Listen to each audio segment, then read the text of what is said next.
A question I find myself revisiting time and time again is that of my identity as a writer, a storyteller. Do I qualify as a storyteller? How would I know if I'm something of a storyteller? Do I need to have an established story, one with a beginning, middle, and end? Or, in creative writing terms, an inciting incident, a climax, and a resolution? What if I like to write dialogue, but not necessarily description, and I write a novel that's mostly dialogue? In that case, would I be a novelist or a scriptwriter? Similarly, if I love my descriptions but struggle when it comes to characters, should I be a blogger instead? Is a story the combination of all these things? Plot, character, dialogue, etc.? And what about setting? What about the place where your story takes place in? Does that matter? Should it? To be fair, I don't quite know. This world-building project, those years of Divixie, started off as my attempt to ground my wildly illusory mind. I don't think I even thought about writing a story in the setting in the first place, but I want to tell a story. Can worlds tell stories? Through environmental storytelling, sure, but I mean really. Can a world tell a story that's just as impactful as conveyed by, say, wind as it should be by words? Why would I go so in-depth into this world? Those years of the Vixie is the cornerstone of my hard world-building knowledge.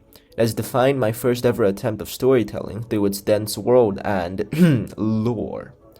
Though in terms of lore, the so-called story sounds more like a record or logbook. It might as well be an encyclopedia at that point. So can you tell a story through world-building alone? That's the question. For the longest time, I've regarded world-building as a powerful supplementary device to further apply immersion into a story. That much hasn't changed at all, but still, it's kind of disheartening to see something I spent so long working on relegated to a position of a quick tip. Although I do have a tip.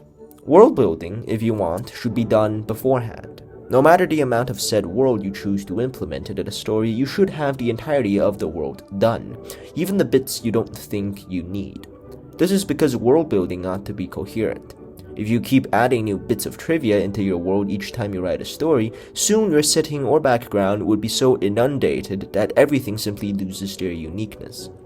You know that one guy on the internet where he throws a piece of cheese on a page in a book and tries to form a coherent sentence with the words showing through the holes in the cheese? I think it's called Cheese of Truth. Well, world building is something like that. You can't just have a blank page and slap a story on there and try to fill in those holes yourself. To begin with, you'll actually be limiting your options, but by being unable to fit the worlds you'd like into that hole. Then, once you take the cheese off, you'll be stuck with an assortment of, well, meaningless words. So, yeah, you should have a book ready before you slap that cheese on.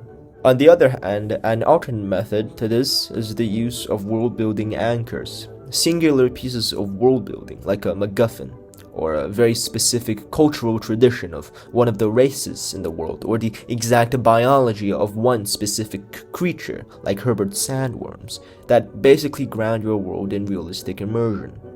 Now, the things you say doesn't need to be scientifically plausible, they just need to make sense. Like, I could describe the processing of a bug in intricate detail without needing to go into their entire biological processes. Or I could describe the molting process of an insect in intricate detail without needing to fully spell out their impact on the environment. I'm currently writing a new story called Strand Song. It's basically a break from those years of the Vixie and the larger world of the Vixie itself. Right now I'm kind of stuck at a conjunction. I wrote the story with only a vague idea of what kind of medieval low fantasy world I wanted to make, and went over it by creating names on the spot, names that I think sound cool, but doesn't hold any deeper meaning in contemporary epistemology. I know I'll need to flesh out the world more so my characters could truly feel at home.